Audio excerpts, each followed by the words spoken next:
One of the main points of Surah Al-Fajr is that most people are fickle. And most people, even if they're religious, they put the religion in the service of themselves instead of putting themselves in the service of religion. That can look a couple different ways. One of the ways that it looks like in this surah is when people have good times, right? Then they praise Allah. They go, Allah is so merciful, right? And then when they're trying, Allah uses really interesting language here because he says when people are tested, and he uses it for both, right? If people are tested, إِذَا مَبْتَلَاهُ رَبُّهُ فَأَكْرَمَهُ. If he's tested with karam, if he's tested with bounty, he's tested with abundance. In that case, the person's on cloud nine, they're flying, right? And they say, oh, Allah's the best. And then what's going to happen when the tables turn, right? What happens? وَقَدْرَ عَلَيْهِ رِزْقَهُ, right?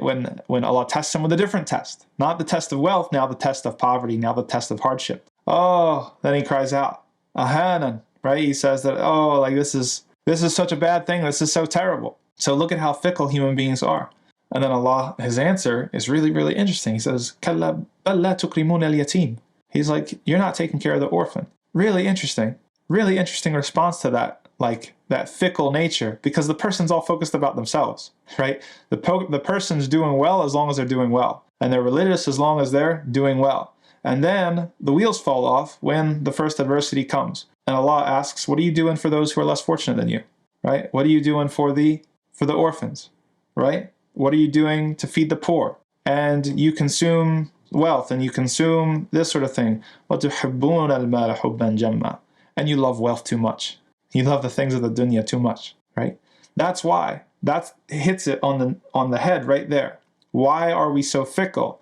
Why do we praise Allah in one sentence, and then when the tables turn, then we, at worst, we blame him, or we might at least, despair the very next sentence when the situation changes, because we love this world too much.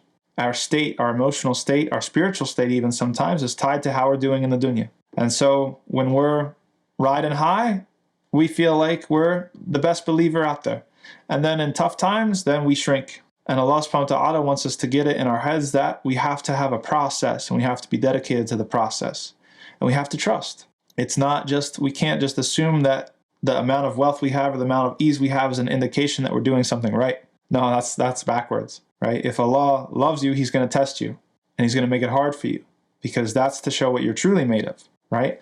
The person who has their priorities in order, it doesn't matter whether life's easy, whether life's hard. They're still going to do the right thing. They're still going to strive. They're still going to worship. They're still going to do righteous deeds. Maybe when you're gripping and you're in a tough spot and you're not going to have the same amount of money or the same amount of time or the same amount of whatever, okay, but you're still doing them and they're even more valuable.